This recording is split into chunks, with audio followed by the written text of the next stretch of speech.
They keep outdoing themselves. That's what's so amazing. You just go, it was really nice when the show was good. Remember that a couple seasons ago, and then you get a new season, you're like, I can't believe it. They've outdone themselves again. It's so great to speak with you, and congrats on season 4. Thank you so much. Yeah. So Marin, in the new season, there's a big reset because the Weissman family is finally moving back in their own apartment. Did you really miss that set? And what was it like to get back in there? It's such a great question. Nobody's asked us that today. Thank you. Yeah, I missed it so much. Let me tell you something. All the years I lived in New York, and there's been decades, never have I had an apartment like that particular soundstage set. And there were moments during the pre-COVID years, I took a couple of my relatives, and they've created a real apartment that we used for the pilot, and it has even like the very scratches or the faucets, every single detail was redone. And I remember when they told us that we were gonna have to leave the apartment, it was a goodbye with tears. As I walked around, I touched the wallpaper, and I touched the lamps, and I touched the piano, and I was like, this is the best apartment I've ever been into. And then they never tell us anything, so little did I know we would be revisiting it, right? And so when we heard any news that we could possibly have a reconnection to such a thing, then that was a delightful, let's say, just a very jubilant reconnection that I was ecstatic about. I'm not sure we're actually supposed to talk about this, but yes, because you've seen those episodes, this happens. I have friends that live in the Maisel apartment building, and I go to their apartment all the time. And they said the set is so authentic because that is their apartment. They've been chopped up. They're not that big. Like that apartment now is probably 3 apartments on a floor, but every detail, every sconce, everything they said is exactly like the apartment they live in. And Caroline, since season 4 was so delayed because of the pandemic, was it difficult to get back into the rhythm of the show? No, it was so exciting. It was like, finally, we just could not wait. I will say that, during the pandemic, I didn't remember how to get dressed or leave the house. But once I got there, once I actually arrived there, it sort of all came back to me. I mean, I had profound inertia set in. After a while, first I was like very frustrated, and this has got to be over soon, and I have to go be all the things. And then, when you finally just have to give in to what's going on, and then somebody says, get up, and you're like, really have to get off the couch now?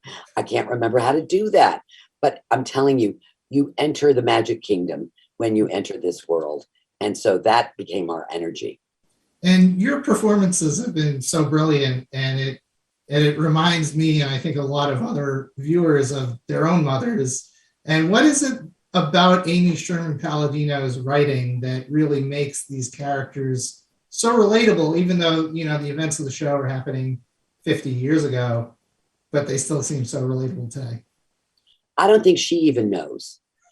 You know what I mean? It's like, I think if you ask Amy, I don't even think that she knows. I think she starts from truth.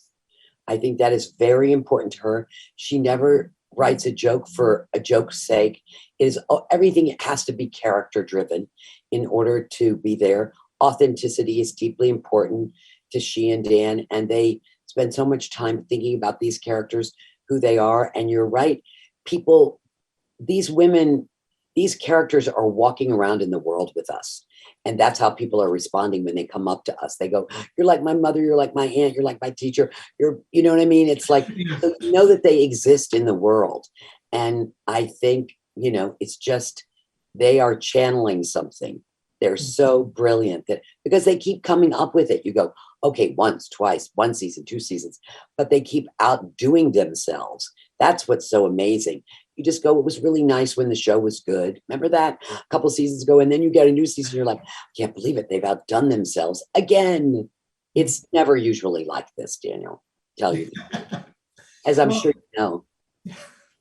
Well, Marin, for Rose has still struggled with the idea that Midge's career is as a comedian. Yes. And that's been like this ongoing thread, in Marin sort of finding her own sense of humor too. Does Rose get any closer to coming to terms with the career choice in this new season? I think as she moves out into a place that she never imagined she could be, that I think my hope is that she will also understand that in her daughter tdo. I think it's hard. It seems hard. You know, I'm a parent, right? And so is Caroline. And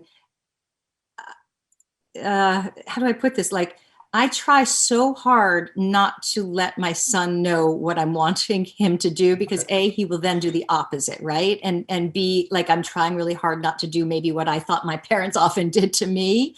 But for whatever reason, like, for instance, at college I went to, my son would have been, I think, a very perfect choice for him. But he told me recently, he's like, there's no way I could have done it, because even though you pretended that you didn't want me to go, I knew you wanted me to go, right? So anyway, but back to this situation is that I think my character is slow at accepting that her daughter is really not the person that I thought she was going to be. And this very saucy, brilliant child I knew, but I never knew she was going to, as Rose puts it, sort of like sell that and sell the own private stuff that is our family out to the world. And that would be, by the way, hard for many a parent, correct? Is to have a comedian child, because I know people who do this for a living, and the family members have to sit there and go like, oh God, I'm going to be outed, right? In my own way, in terms of like every little secret, funny, goofy part of myself is now part of the world. And this is true for all writers, of course. But anyway, so I think that in answer to your question, I think Rose will move towards a place of more acceptance, but she has to sort of still continue to grapple with some of her own demons on that one. It's a little bit slower than maybe she should take on that one. And change for everyone in the show has been sort of like this ongoing thing where everything's going in different ways. And it's interesting that both sets of parents now have their children in jobs that they didn't really see themselves in. That's right. Joel is a nightclub owner now. Yeah. So which set of parents do you think has accepted their children's decisions better? Us. Yeah, I think they do. I think they do. I think there's more. I think there's more wiggle room for a boy, in this particular time. You have to remember, not only do the Weissmans have to accept Midge working, being single, but there are no other female comedians. They don't have anything to refer to. Who else does this? You know what I mean? Besides their daughter. So they don't even have the comfort of going, well, this woman did it and she's okay. It was just so unusual. Yeah. I think it's very disappointing that Joel's not part of, his dad's business. That was always the plan, that you would pass that on. That's part of your legacy. But I think what trumps that, at least for Shirley, and I think also absolutely for Moish, is that his happiness takes priority over any of our expectations. And that's just who they are. And, Moishe can still say that Joel's a business owner too. That's right. That's right. Mm-hmm. He has those bragging rights. He does.